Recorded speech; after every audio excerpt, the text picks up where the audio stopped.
Hello बच्चों, स्वागत है आपका एक और लेक्चर में। तो आज हम लोग स्टार्ट कर रहे हैं आपका नया चैप्टर नंबर 7, जिसे बोलते हैं निर्देशांक ज्यामिति। तो इसमें पढ़ना क्या है ये आपकी स्क्रीन पे लिखा हुआ है। इस चैप्टर से बोर्ड एग्जाम में क्वेश्चन पूछे जाते हैं। कभी कभी एक क्वेश्चन बड़ा पूछ लिया जाता है, नहीं छोटे छोटे 2 क्वेश्चन पूछे जाते हैं।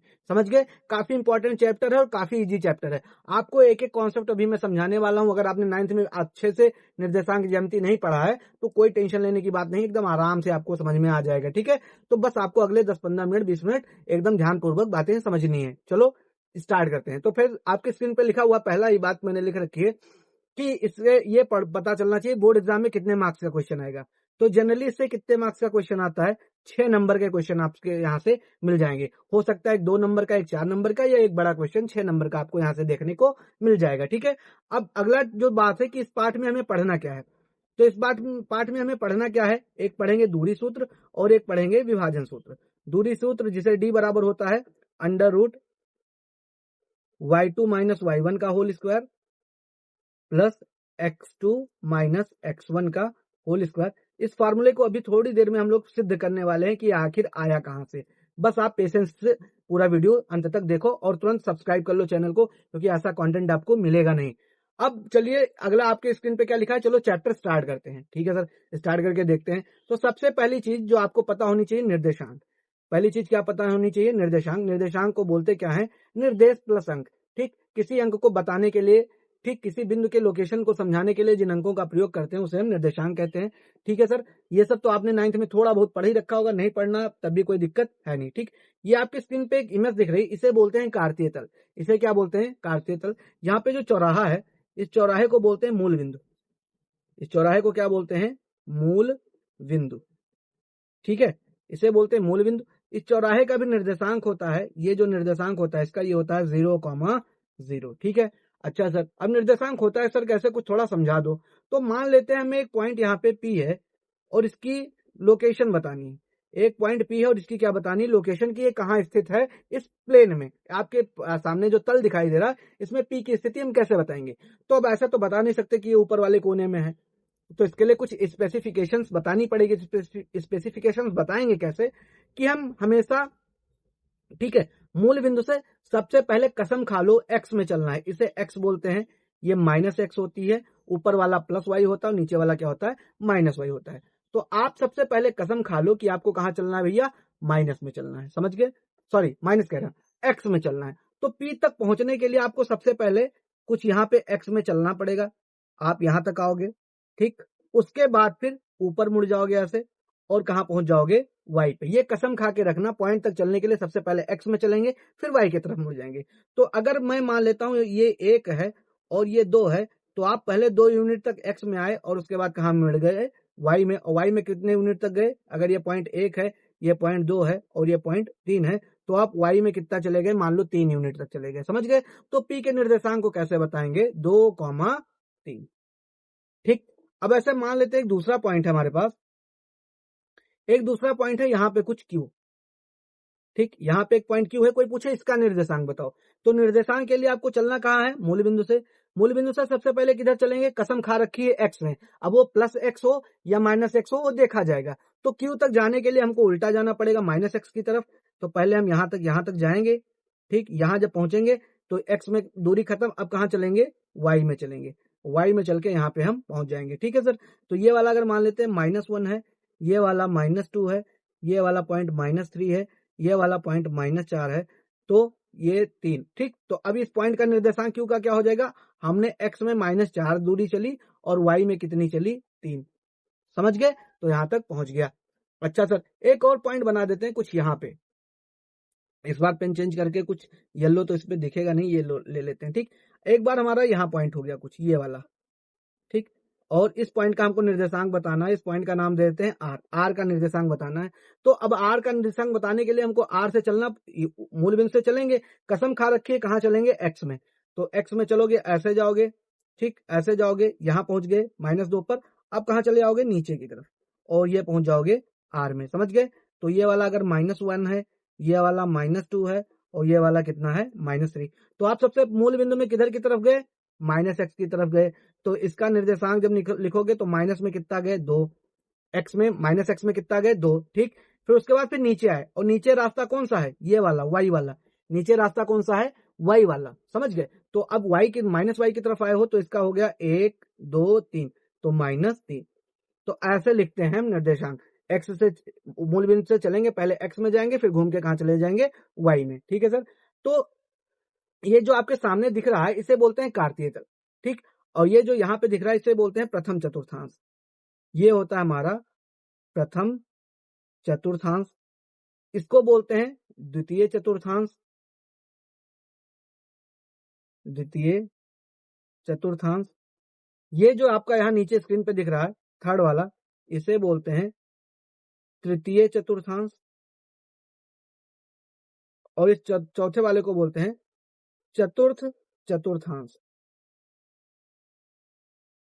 ठीक है। मैं शॉर्ट में थोड़ा आपको कवर करवाने की पूरी कोशिश कर रहा हूं।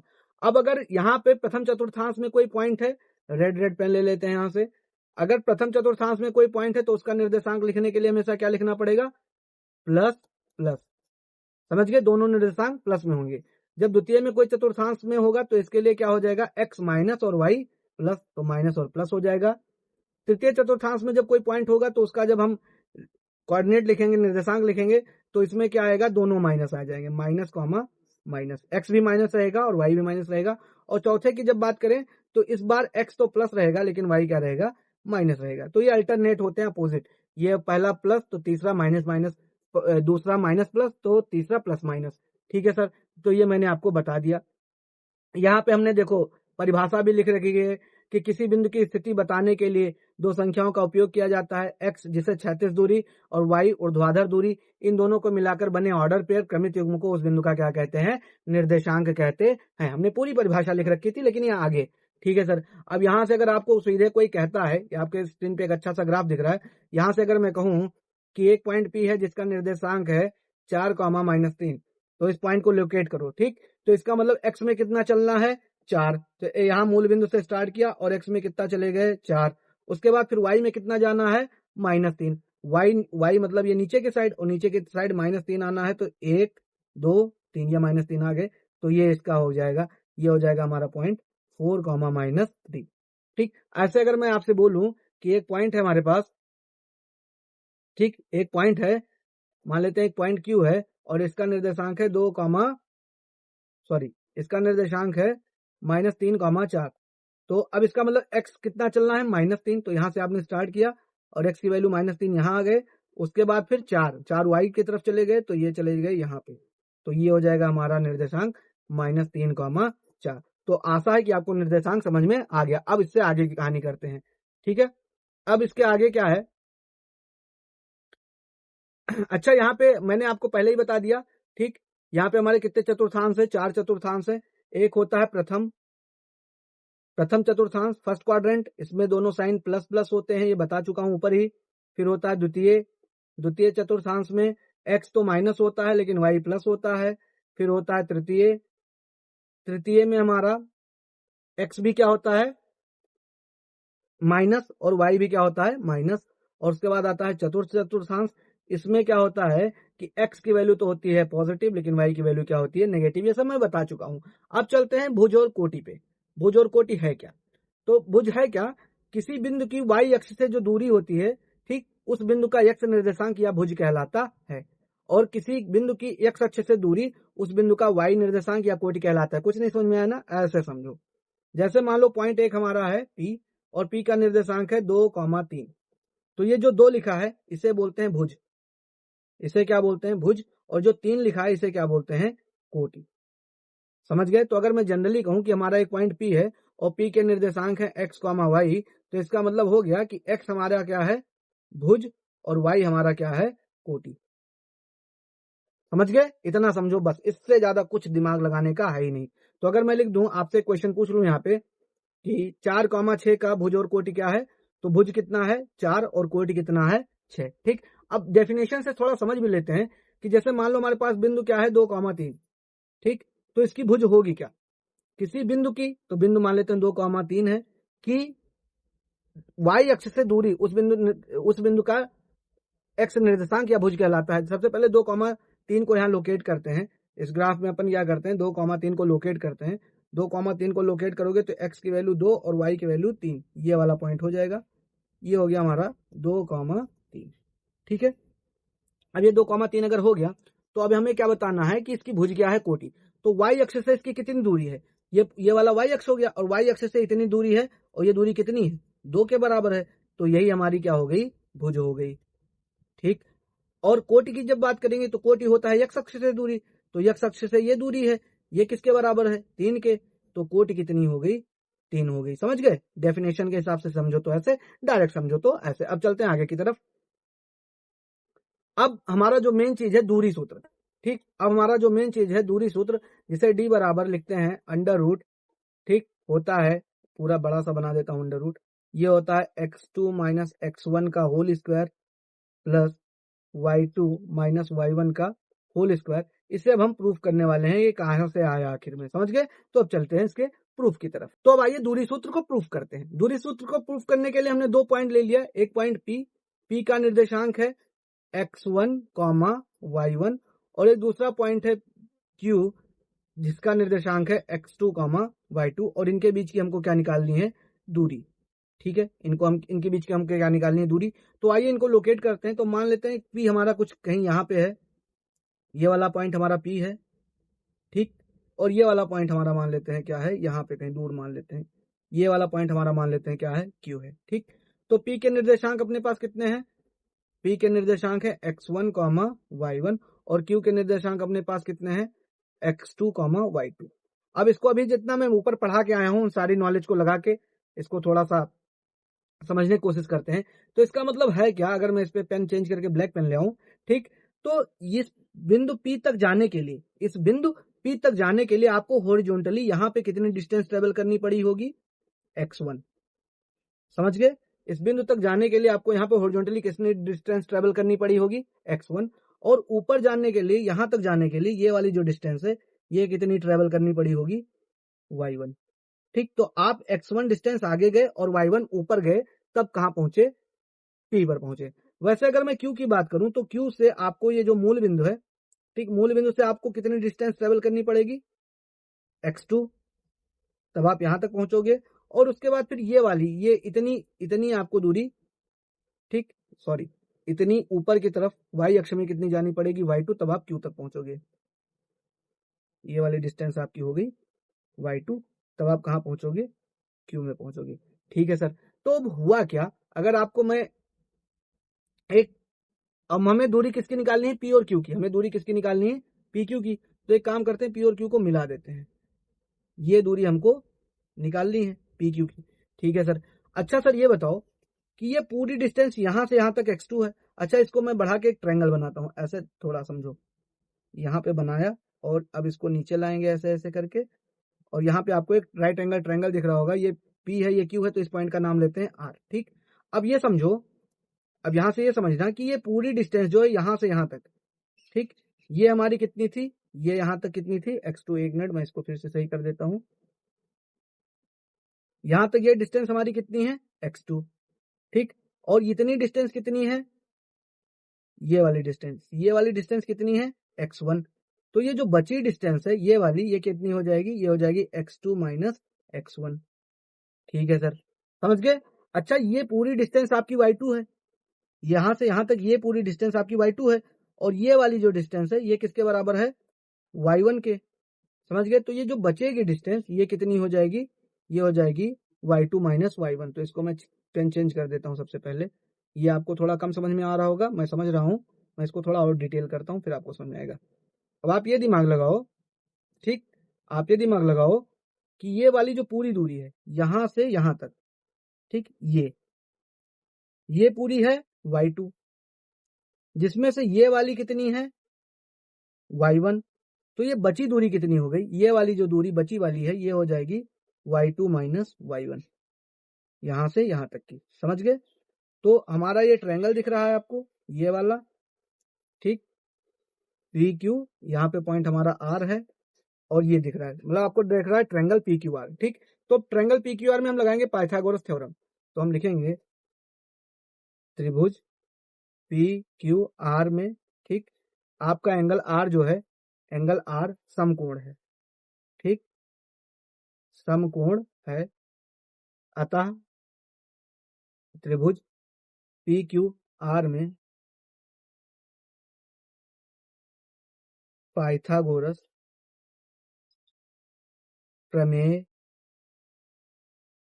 लगाने पर, प्रयोग करने पर, जो मर्जी के वो लिख लो, प्रयोग करने पर। ठीक, अब कर लेते हैं प्रयोग। तो पाइथागोरस प्रमेय कहता है कि जो सबसे बड़ी भुजा है, तो इस त्रिभुज में जब देखोगे सबसे बड़ी भुजा का नाम क्या है, PQ। तो ये बताएगा कि PQ का स्क्वायर किसके बराबर है, दो छोटी भुजाओं का योग। दोनों छोटी भुजा कौन सी है, दोनों छोटी भुजाओं के वर्गों का योग, मतलब PR का स्क्वायर प्लस RQ का स्क्वायर। ये बराबर में हो जाएगा PR का स्क्वायर प्लस में हो जाएगा RQ का स्क्वायर। ठीक है सर।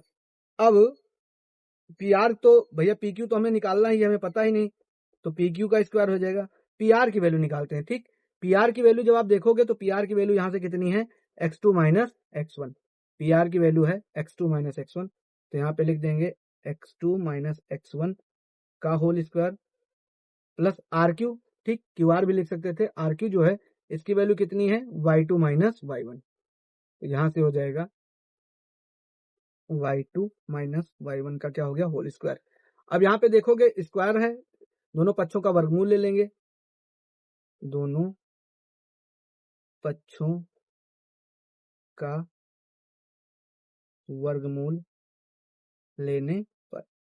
ठीक, दोनों पक्षों का वर्गमूल ले लेंगे तो ये हो जाएगा PQ का, ठीक, स्क्वायर है, और इसके ऊपर क्या लग जाएगा, अंडर रूट, बराबर ये जो आपकी पूरी कहानी है इसके ऊपर भी क्या लग जाएगा, under root x2 minus x1 का whole square plus y2 minus y1 का होल स्क्वायर। ठीक है, अब देखो यहाँ से स्क्वायर से रूट गायब हो जाएगा तो केवल निकलेगा PQ, और ये PQ बराबर, ठीक, यहाँ पे हो जाएगा, ये हो जाएगा x2 माइनस x1 का whole square plus y2 minus y1 का होल स्क्वायर। समझ गए, यहाँ पे आना चाहिए था प्लस माइनस, क्योंकि हम दूरी निकाल रहे हैं तो दूरी के लिए हम दूरी हमेशा प्लस में होती है, इसलिए माइनस नहीं लगा रहे। ये हमें यहाँ पे हमें ऐसे प्लस माइनस लिखना चाहिए था, लेकिन हम माइनस इसलिए नहीं लगा रहे क्योंकि दूरी है और दूरी हमेशा धनात्मक होती है। तो ये आ गया हमारा दूरी सूत्र हो गया। ठीक, इसी को हमको प्रयोग करना रहता है, ये दूरी सूत्र है। ठीक है सर। अब इसमें एक और बात यह है कि हो सकता है कि मूल बिंदु से दूरी निकालनी हो। एक पेज पे अगर मैं बोलूं, ठीक, कि वही हमारे पास एक कोऑर्डिनेट है ये वाला, यहाँ पे कोई पॉइंट है, इसका निर्देशांक मान लेते हैं क्या है, x, y, और इसकी दूरी किससे निकालनी है, मूल बिंदु से, और मूल बिंदु का निर्देशांक होता है 0, 0। तब जो आप फॉर्मूला निकालते हैं, ठीक, जो आप डिस्टेंस का फॉर्मूला निकालते हैं, लिखते हैं, फॉर्मूले में होता क्या है, x2 माइनस x1 का whole square plus y2 minus y1 का होल स्क्वायर। तो इसमें x1 की वैल्यू क्या हो जाएगी, 0, और y1 की वैल्यू क्या हो जाएगी, 0, क्योंकि मूल बिंदु है। तो d बराबर सीधे हो जाता है अंडर रूट, क्या हो जाएगा, एक्स स्क्वायर प्लस में क्या हो जाएगा, वाई स्क्वायर, क्योंकि x2 और y2 आपके x और y हैं। तो ये होता है हमारा सीधे मूल बिंदु से। ठीक, ये क्या होती है, मूल बिंदु से दूरी, मूल बिंदु से दूरी किसकी, किसी बिंदु P की, ठीक, जिसके निर्देशांक x, y है। ठीक है सर। तो इस वीडियो में मैंने आपको ये समझाया। अब अगली वीडियो में मैं आपके लिए लेके आऊंगा एक्सरसाइज 5.1 और बहुत सारे क्वेश्चंस। इसमें मैंने आपको पूरी कोशिश की कि जो आपकी बेसिक्स है वो कवर की जाए। अगर आपको कहीं भी कोई चीज ना समझ में आई हो, कहीं मैं जल्दी में निकल गया हूं, तो मुझे कमेंट बॉक्स में जरूर बताना। हाँ, और दबा के शेयर करो, सब्सक्राइब करो, मुझे भी सपोर्ट करो। आपका दिन शुभ हो। धन्यवाद। वंदे मातरम। भारत माता की जय।